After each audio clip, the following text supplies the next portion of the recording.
Good morning students, welcome to online class. In my last video, we discussed about various types of nutrients, means components of food, means macronutrients and micronutrients. I hope you all understand about the nutrients and also complete your work which I have given to you, means worksheet 1 chapter 1. Okay. Now today we discuss about another important thing which we need regular, means water, roughage. Roughage means fiber. Water we need to digest our food. Roughage is also needed for digestion of our food. Okay, let's continue to our points. Water, about 70% of our body weight is that of water. जो 70%, 70% यानी 70% जो हमारा body का wait है वो है water की वजह से, यानी हमारा बॉडी 70% किससे बना है? वाटर से बना है. It helps in transporting substances and maintaining temperature of the body. Actually पानी का क्या काम है? एक तो हमारी बॉडी का टेम्परेचर को मेंटेन करता है, साथ ही साथ जो सब्सटेंस है उन सब्सटेंसेस को प्रॉपर तरीके से बॉडी में एक जगह से दूसरी जगह तक भेजने में हेल्प करता है. It also help absorption of food and excretion of waste material from the body.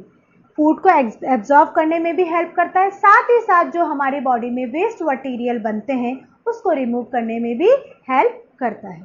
Okay, we get most of the water from our food like liquid diet. Liquid diet से, हमारे फूड में जो liquid diet हम लेते हैं हमारी body में ज़्यादा से ज़्यादा जो पानी है उसके थ्रू पहुंचता है, जैसे कि मिल्क है, टी है, जूसेस हैं, फ्रूट जूसेस जिसको हम कहते हैं, फ्रूट जूसेस हैं, वाटर है, ये लिक्विड डाइट होती है. इवन जैसे आपने दाल वगैरह ली है तो दाल में भी हम पानी डालते हैं, झोल वाली सब्जी में भी हम पानी डालते हैं, तो कुछ जो लिक्विड आइटम होते हैं उसके थ्रू भी हमारी बॉडी में पानी कई हद तक पहुंचता है. ओके, इसके बाद नेक्स्ट जो आपका पॉइंट है वो है रफेज यानी फाइबर. फाइबर क्या होता है? फाइबरस फूड आपने सुना होगा अपने पेरेंट्स से कि बेटा आपको गाजर खाना चाहिए, कैरेट खाना चाहिए, वाटरमेलन लेना चाहिए बिकॉज ये फाइबरस फूड में आते हैं. पपाया खाना चाहिए क्योंकि ये आपके फूड को डाइजेस्ट करने में हेल्प करता है, बिकॉज इसमें फाइबर प्रेजेंट होता है जो आपके इंटेस्टाइन के बोवल मोशन का मतलब प्रॉपर तरीके से आपके बॉडी से वेस्ट रिमूव करने में हेल्प करता है. चलिए समझते हैं हम क्या होता है ये. Roughage is mainly provided by plant products such as whole grains. Roughage जो हमें मिलता है यानी फाइबर जो हमें मिलता है वो हमें प्लांट प्रोडक्ट से मिलता है, जैसे कि whole grains, pulses, fresh fruits and vegetables. कौन कौन से ऐसे फूड्स हैं जिनसे कि हमें रफेज मिलता है? प्लांट प्रोडक्ट्स है जिनसे कि हमें रफेज मिलता है, whole grains, pulses, fresh fruits and vegetables. Correct. It does not provide any nutrients to our body. Roughage हमें किसी तरह का न्यूट्रिएंट नहीं प्रोवाइड करता है, बट ये हमारे बॉडी के लिए फिर भी बहुत ज़रूरी है. क्यों? क्योंकि जितना ज़्यादा हम अपने फूड में रफेज को ऐड करेंगे यानी फाइबर को ऐड करेंगे, ये हमारे बॉडी से अनडाइजेस्टेड फूड को रिमूव करने में उतना ही ज़्यादा हेल्प करता है. इन शॉर्ट, अगर हम इसकी छोटी सी बात करें तो जो कॉन्स्टिपेशन होता है, कॉन्स्टिपेशन जिसको हम हिंदी में कब्ज बोलते हैं, कब्ज की बीमारी, उससे हमें ये बचाता है और प्रॉपर बॉवेल मूवमेंट करने में हेल्प करता है. यानी अगर आप सिंपल सा अगर हम एग्जांपल लेते हैं कि कॉन्स्टिपेशन किसको कहा जाता है? कॉन्स्टिपेशन यानी कब्ज होता है, यानी अगर हम रोज रोज फ्रेश नहीं होते तो क्या होता है? खाने की इच्छा नहीं होती है, बॉडी में वीकनेस आती है क्योंकि आप प्रॉपर डाइट नहीं ले पाते हो, क्योंकि आप फ्रेश नहीं हुए. तो इसलिए ऐसी सिचुएशन क्रिएट ना हो तभी हमारे फूड में हमें क्या ऐड करना पड़ता है? फाइबर फूड यानी फाइबरस फूड, यानी जैसे कि whole grains, pulses, fresh fruits और वेजिटेबल्स, इन्हें ऐड करना पड़ता है. इनसे पर्टिकुलर कोई न्यूट्रिएंट्स हमें नहीं मिलता है, लेकिन क्योंकि इनमें फाइबर प्रेजेंट होता है जो हमारे बॉडी का बॉवेल मूवमेंट करने में हेल्प करता है, कॉन्स्टिपेशन ना हो या कॉन्स्टिपेशन से ये हमें बचाता है, इसलिए हमें इसे ऐड करना ज़रूरी है. अच्छा, अब ये तो आप समझ गए कि वाटर और रफेज की इम्पोर्टेंस क्यों है हमारे बॉडी में। हालांकि ये हमें किसी तरह का न्यूट्रिएंट नहीं पहुंचाते, फिर भी हमारे बॉडी के लिए बहुत ज़रूरी है। इसके अलावा अब आगे हम समझेंगे कि आपको अगर न्यूट्रिएंट्स को टेस्ट करना हो तो किस तरीके से आप न्यूट्रिएंट्स को टेस्ट करेंगे। सबसे पहले हम स्टार्च की प्रेजेंस को समझने की कोशिश करेंगे। Take a small quantity of food item और some raw ingredients using a dropper, put 2-3 drops of dilute iodine solution on it. If the color of food item changes to blue-black, it indicates that the food item contains starch. आपको क्या करना है, आप एक example के तौर पे एक आप आलू लीजिए, उसको आपको कट करना है। कट करते ही व्हाइट कलर का सब्सटेंस लिक्विड के फॉर्म में आपको दिखने लगेगा। अब उस कटिंग हुए एरिया में आपको 2-3 ड्रॉप्स किसके डालने हैं, आयोडीन सोल्यूशन के। जैसे ही आपने 2-3 ड्रॉप आयोडीन सोल्यूशन के डाले, तो आयोडीन सोल्यूशन के डालते ही आप क्या देखेंगे कि जिस जगह वो आयोडीन सोल्यूशन डाला है वो एरिया ब्लू ब्लैक पैचेस में बदल गया। यानी पहले व्हाइट था लिक्विड, अब वो ब्लू ब्लैक हो गया। क्यों? क्योंकि इस फूड आइटम में स्टार्च प्रेजेंट है, और स्टार्च की प्रेजेंस को समझने के लिए आयोडीन सॉल्यूशन से हम समझ सकते हैं। माने स्टार्च को समझने के लिए, स्टार्च इसमें है कि नहीं है, इसको समझने के लिए हमने किसका टेस्ट किया, आयोडीन सॉल्यूशन से फूड का टेस्ट किया। अब आप समझ गए। नेक्स्ट जो टेस्ट है वो है test for sugar. Put some glucose in a test tube using dropper and a few drops of Benedict solution, hence it carefully, heat it carefully, आप क्या करोगे, आप ग्लूकोज लोगे, उसमें आपको ड्रॉपर का यूज करते हुए, ग्लूकोज का पानी लिया और ड्रॉपर का यूज करते हुए बेनेडिक्ट सॉल्यूशन का आपको ड्रॉप लेना है।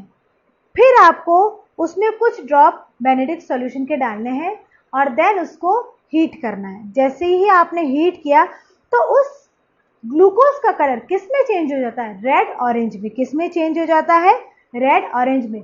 क्यों हुआ? क्योंकि बेनेडिक्ट सॉल्यूशन जब भी शुगर के साथ रिएक्ट करता है तो उसका कलर चेंज हो जाता है। उसका कलर चेंज होकर किस में बदल जाता है, रेड ऑरेंज में। दैट मीन्स ग्लूकोज के अंदर क्या प्रेजेंट था, शुगर प्रेजेंट था। अब आया समझ में। पहला वाला हमने किसका रिएक्शन देखा था, पहला वाला हमने रिएक्शन देखा था कि स्टार्च के साथ आयोडीन सॉल्यूशन का रिएक्शन हुआ तो ब्लू ब्लैक पैचेस में बदल गया। सेकेंड टेस्ट में हमने देखा था कि शुगर के साथ जब बेनेडिक्ट सॉल्यूशन के 2-3 ड्रॉप्स हमने डाले तो उसका कलर चेंज होकर किस में बदल गया, रेड ऑरेंज। ये दोनों टेस्ट से हमें फाइंड आउट किया जाता है कि स्टार्च की प्रेजेंस भी है फूड में और शुगर की प्रेजेंस भी है। ओके, अब हम फैट की प्रेजेंस को समझेंगे। फैट की प्रेजेंस सिंपली आप घर पे भी कर सकते हो। कोई भी, जैसे सपोज आपकी मम्मी ने आलू बड़े बनाए या पकौड़ी बनाई, उस पकौड़ी को आपको पेपर के बीच में इस तरीके से प्रेस करना है। जैसे ही आप प्रेस करेंगे तो आप देखेंगे उस पेपर में ट्रांसपेरेंट पैचेस की तरह हो गए। ट्रांसपेरेंट पैचेस का मतलब उसमें ऑयल के पैचेस आ गए। ऑयल पैचेस इसलिए आ गए कि पर्टिकुलर उस पकौड़ी में या आलू बड़े में फैट प्रेजेंट था। ये तो जनरली हम सभी करते हैं, आपकी मम्मी भी करती होगी। जब भी कोई फ्राइड आइटम बनाती होगी तो जिस भी वेजल में, जिस भी बर्तन में रखती है उसमें टिश्यू पेपर रख के फिर उसमें डालती, ताकि जो एक्स्ट्रा ऑयल है वो टिश्यू पेपर में एब्जॉर्ब हो जाए और बाकी का आप खा सको इजीली, आपके बॉडी में एक्स्ट्रा फैट ना आ जाए। ओके, उसके बाद थर्ड हम जो टेस्ट करेंगे वो है protein. Take a small quantity of food item in a clean test tube. आपको कोई भी फूड आइटम लेना है जिनमें कि प्रोटीन होता है, टेस्ट ट्यूब में लेना है। Add 10 drops of water to it and shake the test tube. अब आपको क्या करना है, 10 बूंदे पानी की डालनी है टेस्ट ट्यूब में और अच्छे से उसको शेक करना है, यानी हिलाना है। Now using a dropper, add 2 drops of copper sulfate solution. अब आप ड्रॉपर का यूज करते हुए कॉपर सल्फेट सॉल्यूशन को कुछ ड्रॉप कॉपर सल्फेट सॉल्यूशन का कुछ ड्रॉप आपको उस टेस्ट ट्यूब में डालनी है। ठीक है, उसके बाद आपको 10 ड्रॉप्स सोडियम हाइड्रोक्साइड सॉल्यूशन की भी डालनी है। 2 बूंद आपने कॉपर सल्फेट सॉल्यूशन की डाली है और 10 ड्रॉप आपने सोडियम हाइड्रोक्साइड की डाली है। If the solution becomes violent, if the solution becomes violet, it shows the presence of protein. अगर इन दोनों मिक्स सॉल्यूशन को डालने के बाद आप देखेंगे कि इसका कलर वायलेट हो गया. अगर वायलेट हो गया तो इसका मतलब इस पर्टिकुलर फूड आइटम में क्या प्रेजेंट था? इस पर्टिकुलर फूड आइटम में प्रोटीन प्रेजेंट था. ओके, अब हमने समझ लिया है कि फूड आइटम में न्यूट्रिएंट्स यानी फैट, प्रोटीन्स, शुगर, स्टार्च, इनकी प्रेजेंस को हम कैसे फाइंड आउट कर सकते हैं. खाना हमें खाना चाहिए प्रॉपर तरीके से, प्रॉपर वे में, और रेगुलर डाइट लेनी चाहिए. लेकिन अगर ये डाइट बैलेंस ना हो तो हम मेल न्यूट्रिशन का शिकार हो सकते हैं या फिर एक्सेस हो तो ओबेसिटी का शिकार हो सकते हैं.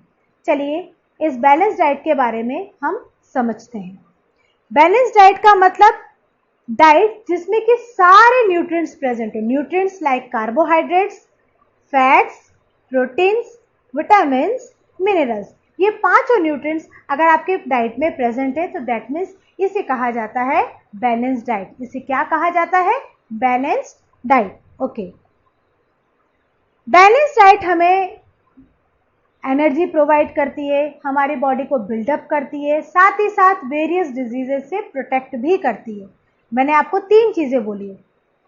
एनर्जी प्रोवाइड करती है, बॉडी बिल्डअप करती है, साथ ही साथ डिजीजेस से प्रोटेक्ट भी करती है. मीन्स यहाँ पे हम सारे न्यूट्रिएंट्स की बात करें, तीनों चीजें मैंने बोली, दैट मीन्स हमें ये पांचों न्यूट्रिएंट्स की आवश्यकता है बैलेंस डाइट में. बैलेंस डाइट का मतलब ये नहीं है कि हमें सारी चीजें चाहिए. बैलेंस डाइट का मतलब ऐसी डाइट होती है जिसमें आपको न्यूट्रिएंट्स में सारे मिल जाए. जैसे कि आपने कुछ आइटम, जरूरी नहीं है कि सबके घर में फ्रूट्स या सब कुछ सारे तरह से डेली अवेलेबल हो. कई बार ऐसी होती है कि हमारे पास सारी चीजें अवेलेबल नहीं होती है, तो इसका मतलब ये नहीं कि हम रेगुलर बैलेंस डाइट नहीं ले रहे. उसमें भी हम कर सकते हैं जिनमें प्रोटीन, फैट, न्यूट्रिएंट जिन जिन फूड आइटम में प्रेजेंट है सिर्फ हम उन्हीं को खा सकते हैं. कोई ज़रूरी नहीं है आपको डेली फूड लेना हो, डेली फ्रूट लेना हो, इसकी कोई ज़रूरी नहीं. सिट्रस फ्रूट में टोमेटो भी आता है, लेमन भी आता है, तो ये कोई ज़रूरी नहीं है कि सिट्रस फ्रूट्स हमें डेली रेगुलर लेना हो. आप टोमेटो सैलेड के फॉर्म में ले लीजिए, लेमन सब्जी में निचोड़ के खा लीजिए या फिर दाल में निचोड़ लीजिए. तो उस तरीके से हम कुछ हद तक विटामिन ऐसे भी लेते हैं. अच्छा, कुछ फैक्ट्स मैं समझाना चाहूँगी. साउथ इंडियन डिशेस जो होती हैं जैसे कि इडली और डोसा, वो होती हैं फर्मेंटेड मिक्सचर से बनती है. वो किससे बनती है? फर्मेंटेड मिक्सचर से बनती है. इस वजह से साउथ इंडियन डिशेस, ये जो फर्मेंटेड डिशेस है, इनमें न्यूट्रिटिव वैल्यू बहुत ज़्यादा होती है. ओके, अब मैं आपको नेक्स्ट वीडियो में डिजीजेस के बारे में समझाऊंगी. आज का वीडियो यहीं तक है. नेक्स्ट वीडियो में हम डिजीजेस के बारे में बात करेंगे. आज के वीडियो से रिलेटेड जो आपको वर्कशीट दी जाएगी, जो नोट्स आपको दिए जाएंगे, उसको आपको पढ़ना है प्रॉपर तरीके से, और सिर्फ आपको वर्कशीट ही कॉपी में करना है, नोट्स को नहीं करना है. आपके पास जो भी कॉपी अवेलेबल है उस कॉपी में आपको इन वर्कशीट को कंप्लीट करना है. Okay, thank you.